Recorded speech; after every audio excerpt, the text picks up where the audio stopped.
Good morning. On this To The Point, we'll talk about what's going on in the legislature with two state senators.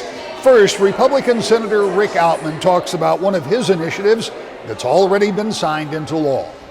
Senator, let's talk about some of the work you're doing. I want to get to some of your committees. We won't get to all of them because you're on too many, but let's talk about a piece of legislation that you and a companion piece with one of your colleagues in the Senate passed through the Senate. And actually another senator with me in the Senate too. Yeah. Right. So with the Senate and the House and the governor signed on vaping, particularly in your case as it pertains to young people. Tell me about that and kind of what the nexus was and what you hope this does. All right. Well, I originally ran that legislation when I was a state representative, and then, like now, it passed unanimously in the Senate, and it passed overwhelmingly in the House. And unfortunately, at that time, Governor Snyder vetoed it, and he wanted to regulate it as tobacco, and I think that came with maybe some tobacco settlement money and things like that, and it really wasn't what I was looking for, and so he vetoed it. We took another bite at the apple. Representative Albert, I think in the time that I was off between the House and the Senate, he ran legislation that did exactly that, regulated as tobacco, and couldn't even get it out of his own chamber. So he wanted to take another bite at the apple this time and asked me to run companion bills in the Senate, and we worked collaboratively.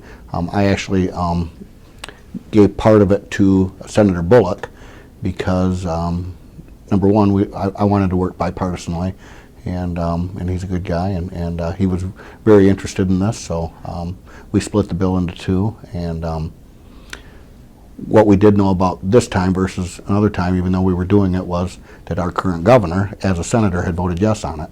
So we were hoping that that would give us a little more footing at the executive level, and they did. And clearly it did. Yeah. She signed the bill. What does it mean now for either minors who might be using vape products or people who sell those products? Right. So we increased some penalties. If you are selling to minors, I think your first offense is 100, then it might go to 500, and then 2,500 for the third and subsequent offense, up to. It's a maximum. And I think for minors that are buying or presenting proof of age that they're not, they're lying about their age and trying to buy, it's a $50 fine for each one. The first two offenses are misdemeanors, and at every subsequent, or the first two offenses are civil infractions, and any subsequent ones are misdemeanors. But we're not trying to ruin a kid's life. We're just trying to keep it out of the hands of kids. I mean, it's that simple. And perhaps you do because you've worked on this issue for this long, but I'm still very unclear what's in all of that vape that they're taking in. I mean, it appears to me, we know there's nicotine, right, but there's other stuff too, and I don't know how closely that's right. And again, that's why we didn't want to label this as a tobacco product. We wanted to have the devices themselves made illegal to minors. That way, I don't care what they put in it, whether they put in it nicotine, whether they put in it THC, marijuana. I don't care if they put bubble gum in it. I want the devices themselves illegal. That way, any emerging stuff that comes out that somebody invents, still illegal to have the device. It's interesting when you think about all of the different things that happen in a short period of time. For example, you were elected, you're sworn in, and now it's time to put a budget together, and you're right in the mix of that with appropriations. And as you and I sit here, a number of budgets are being moved, House and Senate. Yeah. I make the assumption that they're not going to look the same. They never do. And that they will go to a conference. As we talk, there are only a handful of days left in the session calendar before the summer break is scheduled. We can always add days, and we've seen that happen. On the other hand, if the budgets are passed and if it comes down to a conference, that's a much smaller group of people that will be dealing with trying to hammer out a budget plan. So it is not impossible, is it, that you guys could pass budgets and then some of the folks that have to do the negotiating come back if you're not in session and work on it this summer. I'm making the assumption you don't get this done in the next couple of weeks. Right. And they could. There's really no reason for all of us to be here throughout the summer when it gets to the conference portion of it. we'll certainly be in touch with all of them. But we passed out our budgets, 3 weeks ago maybe, out of the Senate. The House is poised to pass theirs out, I think, this week. And even though they don't look exactly the same, they're similar. A little bit different approach when it comes to road funding and that. But the big negotiation will be with the executive branch, and we'll see where that goes. But this is a new animal for me. I mean, I didn't serve on appropriations when I was a state representative, and I do enjoy the process, and I do enjoy knowing how the money is spent. I think it makes me a better legislator when it comes to policy issues, to know how do we fund these things. And so I'm glad to be a part of it, and we'll just see where it goes. One of the things I think most people don't understand, they very often fixate on the number $60 billion or whatever the budget gets adjusted to. But there's a whole lot of that money that you don't have much say about how it gets spent. That's right. It's a pretty small portion. It's kind of a double-edged sword, especially when we were trying to right the ship when I first came in 2011. So much of that, and I think we were about a $45 billion budget then, but the portion that we could touch has remained pretty static throughout the time. It's been about $10 billion of that total budget that is discretionary funding, and the rest is restricted. And it's kind of a double-edged sword, because when you're trying to make cuts and make government more efficient, and come from a $1.5 billion deficit to a surplus in 1 year, you only have control of a small portion of it. So it's a big ask, as opposed to righting the ship when you have the entire amount to work with. So I tell people it's good and it's bad. I mean, it's good because we can't get our gritty little hands on it. It's bad because we can't get our gritty little hands on it. I mean, so we can't use it to fix things, but we can't blow it either. So it's just one of those double-edged swords. You said in talking about, particularly in talking about transportation, which I think will be obviously the big negotiation. Sure. The governor's asked for $2.5 billion. About $1.9 billion of that would go into the roads. Yep. Without getting too technical, there's $600 million in higher ed that she wants to restore, move money. So without getting completely in the weeds. Over in the House, their approach, or at least now, is to take the sales tax that we pay at the gas pump and move that money into roads, about $800 million. That money, much of it, would be going to schools. Then they would take the money out of higher ed that's coming from the K-12 budget and put that back with a little bit from the general fund, they say, to hold schools harmless. That's not the way schools would see it, I'm sure. But all of that is just to kind of explain the complexity of this, and that's still $1 billion short of what the governor has asked for. So where are we on that? I mean, the Senate, the House, the governor, it seems like while progress has been made in other areas, this has been kind of a stalemate where nobody has really come up with that compromise yet. Yeah, and I've struggled with this issue all along. I was part of that 2015 road funding package, and whether 1.2 billion was the right number or not, that remains to be seen. But that's the problem. That remains to be seen. We've never let the dust settle on the full implementation of that, because we phased it in over time. This year, through the Senate budget process, we did accelerate the payment so that it would be fully phased in this year as opposed to next year. But again,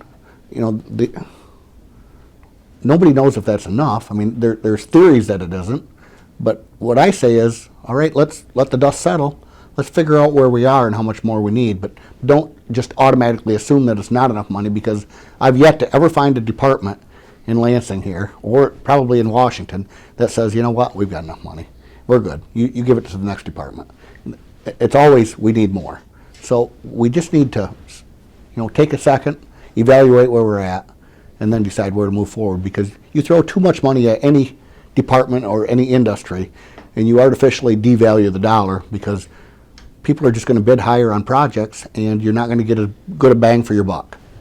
When you think of the plans that are out there, 45-cent gasoline tax, a tax shipped in the existing sales tax, are either one of those something that you look at and say, hey, that's a good idea or that's a bad idea? Or? No. As soon as they rolled out the 45-cent gas tax increase, well, number one, I wanted to, I kind of wish I had a do-over. When Governor Whitmer presented to the entire Appropriations Caucus or Committee.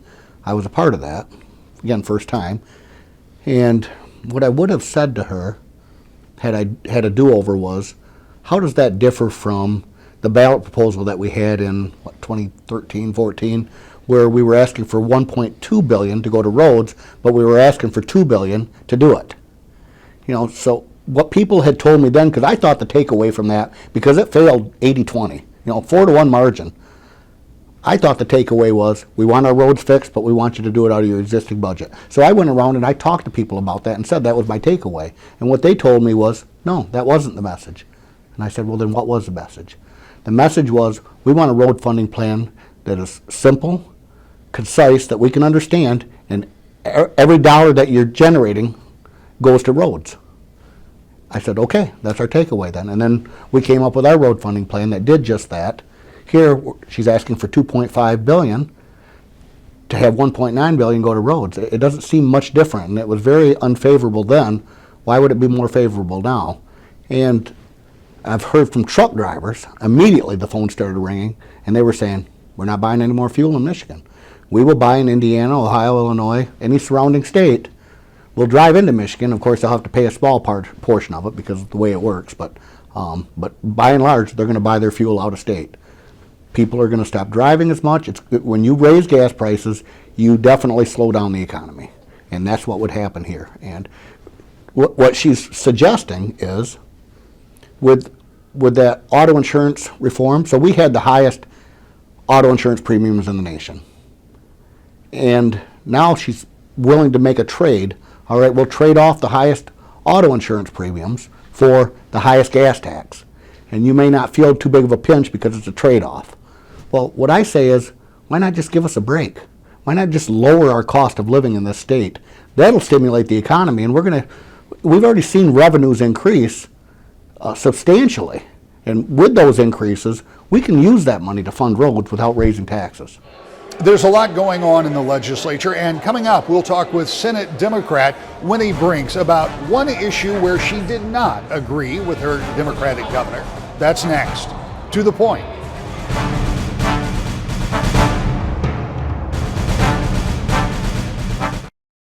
Welcome back to the Point. In the legislature, we've heard a lot about how to fix the roads. In fact, that's dominated a lot of conversations. But one other big conversation was about auto no-fault insurance. And the House and the Senate and Republicans and Democrats and the governor got together and actually came up with a plan. But not all Democrats were on board. We talk now with Senate Democrat Winnie Brinks. Senator, let's talk about some of the focus of this legislative session, because reporters spend all their time talking about budgets, and that's a big part of what's going on, and we'll talk about that a little bit and where that process is. But there are a lot of things going on inside those budget negotiations. I know one of the things that you and I talked about just before we sat down was trying to find a way to get more money available for people who are caring for other people. And this is a big deal because of an aging population and because of some of the issues that we might see going forward. Explain to me what your focus is on that.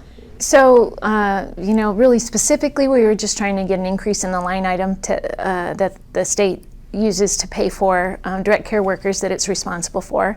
And that would be, adults with disabilities, but also a lot of elderly folks take advantage of those services that are paid for through the state. So trying to make sure that the folks who are actually caring for our most vulnerable citizens have a wage that they can live on so that they can pay their bills.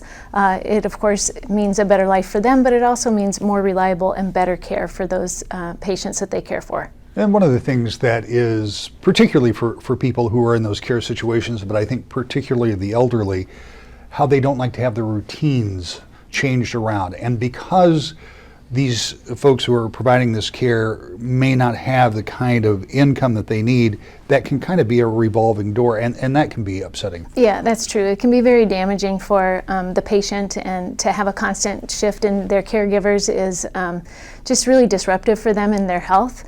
We also know that the longer somebody can stay in their own home, the less expensive it is and the healthier they are, and we just get better outcomes. So that's really good for us fiscally as a state, fiscally for families, and just better for people's well-being. So trying to tackle this issue really has huge benefits. And so big picture wise, I think it's really important for us as a state to take a look at the long-term needs that we will be having. We can take a look at our population, we can understand health demographics, age demographics, and needs, and we can do a better job anticipating where we're going to be and what our obligations will be. And so that's a second bigger picture part of my effort when we talk about the budget and talk about this issues, to make sure that we're looking forward.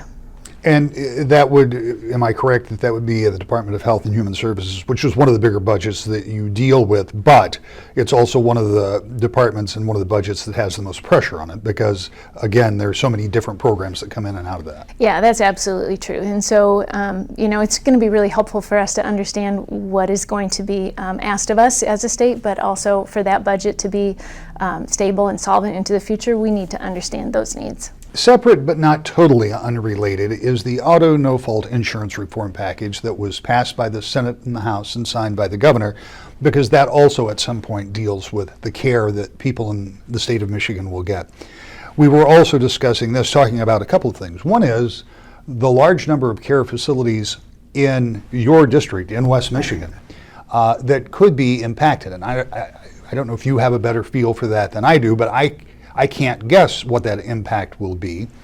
And then the other part is the actual care at different levels of coverage should people choose it. Now, in full disclosure, you voted against that bill, even though obviously you support the governor, but in this case, this wasn't a bill that you could support. Why was that? Yeah, I could not support this reforms to the auto no-fault system that we have. We really had the best in the nation in terms of care and coverage, and it was expensive, but we did get a lot of great things for that coverage. And so I just did the analysis, and in talking with people who have been impacted by catastrophic accidents, the trade-offs were not worth it in this case. And one of those things would be that there are really no guarantees that we will see the savings, especially in West Michigan, where our rates are, relatively speaking, lower than they are in many other parts of the state. So we didn't have the guarantees that we'd see costs go down. And we also just really decimated the comprehensive coverages that were available to people. And those coverages were things that helped restore functioning, helped people be able to live with dignity after a catastrophic car accident, and get the services that really not just sort of kept them alive, but made it possible for them to have a life worth living, even in the wake of that kind of catastrophe in their lives. And it also helped prevent their families from going bankrupt. So now we'll see a lot of things that services that people are currently getting, and in the future, 2, 3, 4 years from now, we'll start seeing families who thought they had that kind of coverage but don't, who don't realize that at this time when they're buying their auto insurance, maybe their rates go down, but they're not getting the same product that they've gotten in the past. And we'll see some big surprises for people with care and with financial hardships. As a matter of review for people who are watching, those changes don't happen until next year, and there, I am hoping, will be a lot of communication from your insurance agents to the policyholders, because it could be confusing. There is the opportunity to stay with the very same plan that you have now, and the promise that was made was that as your coverages decrease, so would your insurance rates. But you said something I find is pretty interesting. There is no guarantee, particularly on the west side, and that is, I presume, because the savings were averages around the state. So a cut in the Detroit area could also be used as an average across the state that would not impact somebody on the west side. Yeah, that's absolutely right. And so exactly what that means for ratepayers over on the west side of the state is yet to be seen. So those guarantees are not guarantees on your individual policy that your costs will be reduced. And I also have to point this out to people. You can buy a whole cart of groceries, and you come home with a whole cart of groceries. You can pay less if you want to have only half of those groceries. But when you go home, you've got less groceries. So that's kind of the sort of situation we have with auto no-fault as well. You may be able to reduce your bill, but you won't have the benefits and the coverage that you had before. And so people need to be very careful. I would encourage everyone to be very thoughtful and ask a lot of questions about what coverage they actually are getting, because it will not be the same product. I don't know what the appetite is for continuing to look at this. But one of the things I heard people on both sides of the aisle say, this is a step, that this may not be the end. Do you hold any promise that there could be more discussion, or is this going to be the thing that we pass it, we're going to set it aside and move on? Well, certainly there's a lot of folks who would like to just put this behind us and not have to talk about it. It's been something we've talked about since I have been in the legislature for the last more than 6 years. And so I think there's a wish that this will put this to bed. However, we know that there will be so many things that have been put into place with these reforms that are going to have unintended consequences. We know that there are going to be people who have massive surprises with what's covered or what's not covered, and they're going to come to us, and we are going to have issues that we should revisit as a legislature and as state leaders to ensure that people are kept whole and that we are looking out for their best interests. So realistically, we will be coming back to some issues on this in the coming years. You were part of a group of legislators and others, including business and labor, who are supporting the notion of expanding the Elliott Larson Civil Rights Act here in the state of Michigan. Tell me what that expansion would do and why you get this kind of unusual coalition of groups coming together, all agreeing on something which isn't always the case. Yeah, so this effort would expand the protections of the Elliott Larson Civil Rights Act to LGBTQ folks in our state, and that's really important for us in terms of economic development. We know the business community has come around and said, we know there's great talent out there that we could attract to our state if we made sure that they couldn't be fired from their job due to their LGBTQ status. If we knew that they would not be refused to purchase or rent a house, for instance. So we need to be able to open those doors so that that is not a problem. But there's also other benefits to making sure that everybody is treated fairly and not discriminated against, including mental health benefits. And we know that people who are free to be who they are much more productive at work. They have fewer mental health issues when it comes to acceptance and all of that. We know that's great for young people who are coming out and they understand that they're fully accepted. So it becomes a much healthier environment for everyone with lots of benefits, both on the human side of things and the economic side of things. I don't want you to have to guess, but give me your best thought about this in this legislative process, knowing you've got to get it through the Senate and the House. I think you have support from the governor's office, if I'm not mistaken. Yeah. So the hurdle would be getting it through the Republican-controlled Senate and House. Any thoughts on that? Yeah, so I think that if they were to put this up for a vote on the voting board, that we would see the majority of my colleagues vote in favor of this. And so I would encourage our leadership to put it up there and let the members vote on it. And if there are citizens out there who feel strongly about this, I would encourage them to contact their legislator and let them know that they are supportive and put some pressure on those leaders to really do this. We know that it reflects the will of the general public, that people are accepting and they would like to see this get done in Michigan. So I would really like to see the leadership in the legislature reflect that. The legislature is scheduled to take a break in just 6 legislative days, a break for the summer, but will they get road funding done before then? Not likely. We'll tell you what may happen next. To the point.